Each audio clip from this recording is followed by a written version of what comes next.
আসসালামু আলাইকুম। আশা করি সবাই ভালো আছেন। সকাল সকাল পাখির আওয়াজ ঘুম ভেঙে গেল। আসলে অনেক ভালো লাগছে। আর এদিক দিয়ে আজকে মুরগিগুলা এদেরকে আমি এখানে আটকে রেখেছি। এই জন্য এরা আজকে আর বাইরে খেতে পারে নাই। তো এদেরকে আমি এখন বের করে দিলাম। আর এই যে নতুন বাচ্চা দিছে যে এটা এখানে বাচ্চাগুলো নিয়ে বসে আছে। আর বড়গুলা ছাদে থাকে যেগুলো এগুলা বাইরে হওয়ার জন্য চটফট করতেছে। এখন এদেরকে আমি বের করে দিলাম।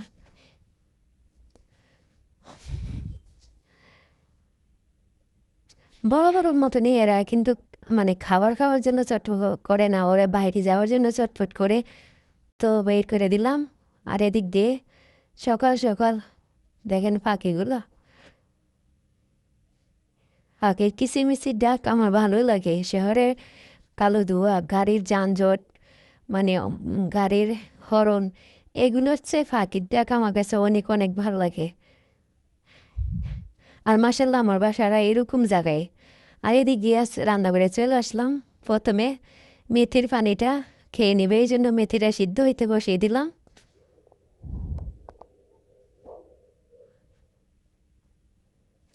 আর এদিক দিয়ে আজকে সকালে নাস্তার জন্য এখানে লবণ, চিনি, তেল, তারপরে আটা নিয়ে নিছি। আজকে বানাবো মানে এই পুরি, ডাল পুরি। সেই জন্য একটা বাটিতে 2 কাপ আটা নিয়ে নিলাম। তারপরে লবণ দিয়ে দিলাম, চিনি দিয়ে দিলাম, তারপরে একটু তেল দিয়ে ভালো করে মেখে নিলাম। তারপরে পানি দিয়ে মেখে একটা ডো করে নিব। এখন ডেকে দিলাম 10 মিনিটের রেস্টের জন্য। আর এই ফাঁকে মেথি পানিটা খেয়ে নেই।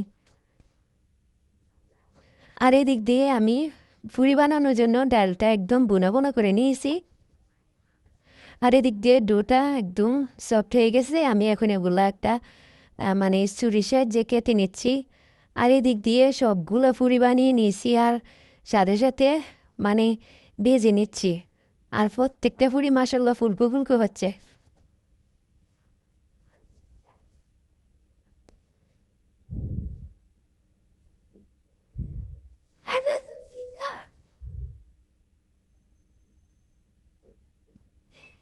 বাইরে খাবারের চেয়ে ঘরে একটু কষ্ট করে বানালে স্বাস্থ্যকর খাবার খাওয়া যায়।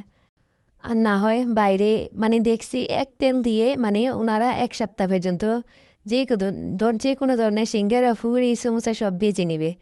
এই জন্য গরু কষ্ট করে বানালে একদম ভালো খাবারটা খাওয়া যায়।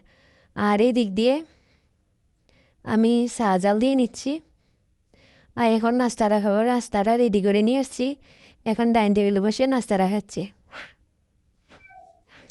এদিক দিয়ে শসা মানে পেঁয়াজ, কাঁচামরিচ নিয়ে নিচ্ছি। আর মুরগির মাংস আলু দিয়ে ঝোল করেছি নিয়ে নিলাম। এখন নাস্তাটা করে নিই। নাস্তাটা করা শেষ। এদিক দিয়ে দেখেন আমার মেয়ে একটা প্লেট নিয়ে আসছে, আম্মু তোমার জন্য নাস্তা বানাইছি নাও। তারপরে চলে আসলাম মেয়ের কলেজে। আজকে মেয়ের নাচের রিহার্সাল ছিল। সেই জন্য ও বলতেছে আম্মু আমি আজকে বাসে আসতে লেট হবে, ওর জন্য আমি নাস্তা নিয়ে গেলাম।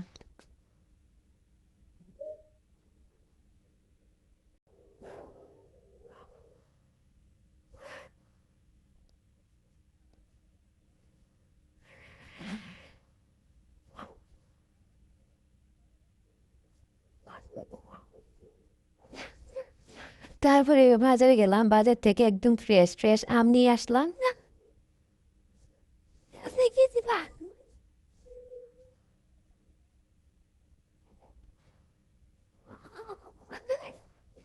আর এদিক দিয়ে একটা কাঁঠাল রান্না করব। বাজার থেকে মুরগি আম নিয়ে আসছি, তো কাঁঠালটা কাটতে গেছিলাম। আমার মেয়ে বলতেছে ও কাটবে, কিন্তু ও কাটতে পারতেছে না। তো এখন আমার ছেলে কেটে দিচ্ছে। কাঁঠালটা কাটা হয়ে গেছে, এখন বাসায় নিয়ে আসলাম। এই তো মুরগি আর কাঁঠাল, আজকে মুরগি মাংস দিয়ে কাঁঠাল রান্না করব। কাঁঠাল দিয়ে এখানে কেটে নিয়েছি, মুরগির মাংসগুলো কেটে নিয়েছি। তো পেঁয়াজ রসুন কেটে নিয়েছি। এই তো কাঁঠালটা একদম কাটা ধোয়া শেষ, মুরগির মাংস কাটা ধোয়া শেষ। এদিক দিয়ে মানে পেঁয়াজ রসুন ব্লেন্ডার করতে বসিয়ে দিয়েছি।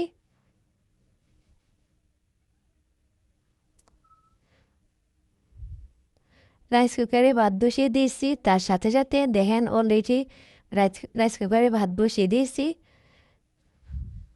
তারপরে গ্যাস ছিল না, সেই জন্য আমি ভাবছি ঘরটা গুছিয়ে নেই। আর সিলিন্ডার গ্যাস আছে, আমি সিলিন্ডার গ্যাস ইউজ করি না, কারণ ছোটো বাচ্চা আছে বাসায়। আমি বাজারে বা কোথাও গেলে বা কোনো আত্মীয় স্বজনের বাদ গেলে আমার মেয়ে মানে অল্প মানে কয়েক ঘন্টার জন্য যদি বাইরে হয়ে, তাহলে আমার টেনশন মনে হয়। এই জন্য আমি আর সিলিন্ডার গ্যাসটা ইউজ করি না, রাইস কুকারে রান্না করি আর লাইনের গ্যাসে রান্না করি। আর এদিক দিয়ে জানালা দিয়ে দেখেন আজকে ভিডিওটা, এই যে দেখা যাচ্ছে মানে একটা কি না কয় জেব্রা ক্রসিং দেখা যাইতেছে, এখানে একটা রোড আছে, দেখেন অনেকগুলো গাড়ি যাইতেছে, অটো যাইতেছে, অনেক সুন্দর লাগতেছে কিন্তু রাস্তাটা। আমি মূলত এই রাস্তা দিয়ে চলাফেরা করি।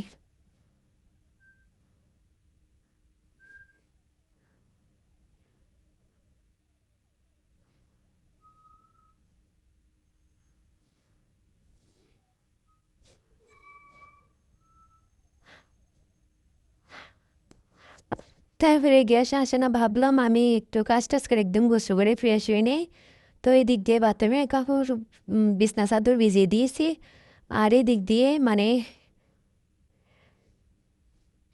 এই ঘরটা একটু পরিষ্কার করে নিয়ে, বিছনা চাদরগুলো এলোমেলো হয়ে আছে, এগুলা পরিষ্কার করে নিচ্ছি। তারপরে ঘরটা ঝাড়ু দিয়ে নিচ্ছি।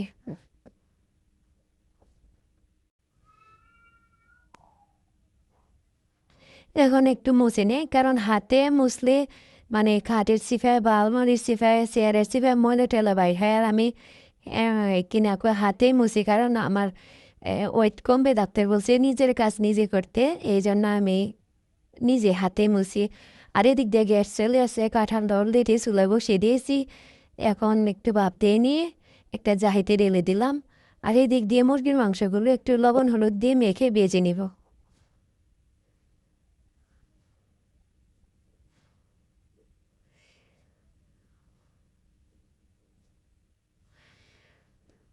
মুরগির মাংসটা ভাজতে ভাজতে আমি মানে ঘরটা একদম পরিষ্কার করে নিয়েছি।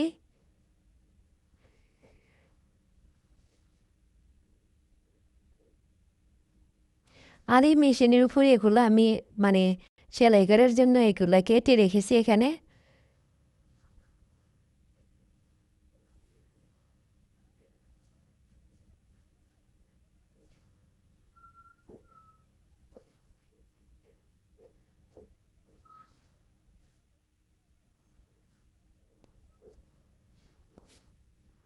এদিক দিয়ে মুরগির মাংসগুলো হচ্ছে, আর ওই দিক দিয়ে আমি পুরোটা ফ্ল্যাট একদম জবজবা চকচকা করে একদম ভালো করে মুছে নিচ্ছি। আর এদিক দিয়ে ভাতও হয়ে আসছে।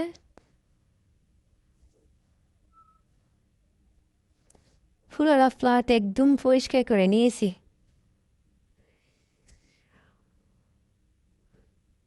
আর এদিক দিয়ে মুরগির মাংসটা রান্না করার জন্য একটা পাতিলে পাইখানে তেল দিয়ে দিছি, তারপরে পেঁয়াজ ব্যবস্থা করে নিয়েছি। এখন আদা রসুন পেস্ট দিয়ে দিলাম, তারপরে একটা ফ্রোজেন টমেটো দিয়ে দিলাম, একটু থেতলে দিলাম।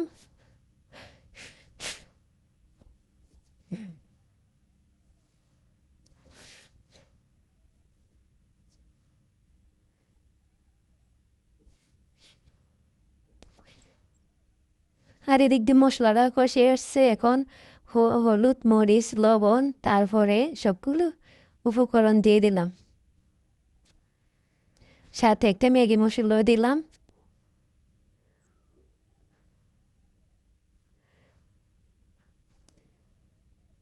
মশলাটা কষানোর জন্য একটু পানি দিয়ে দিছি।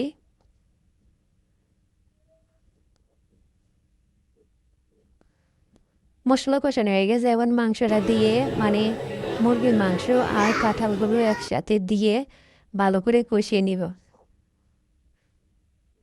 আর এদিক দিয়ে আর একটু কাঁঠাল রেখে দিয়েছি, এগুলা দিয়ে আমি মানে কাঁঠালের কাবাব মানে অন্য অন্য রেসিপি করবো সেই জন্য। আর কাঁঠালটা কষতে থাকুক, রান্নাটা আমার তরকারি একটু স্লোফি দিয়ে দিছি, কষাইতে দিয়ে দিছি। আর এদিক দিয়ে আমি কাপড়গুলো ধুয়ে শুকে দিয়ে নিলাম।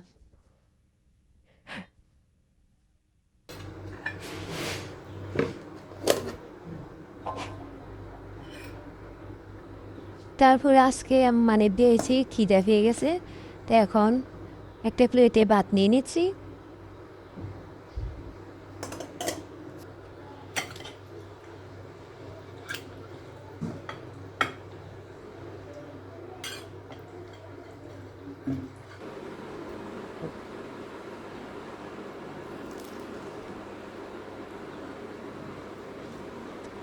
এখানে লেবু, শসা এগুলো দিয়ে এখন ভাতটা খেয়ে নিই। আজকের মতো এই পর্যন্ত। মানে আপনারা বলবেন আমার ভিডিওটি কেমন হচ্ছে, তাহলে আমি বুঝবো যে আমার কোথাও ভুল হচ্ছে না কি, এরকম আমি বুঝবো। তাহলে এখানে রেখে দিই আজকে।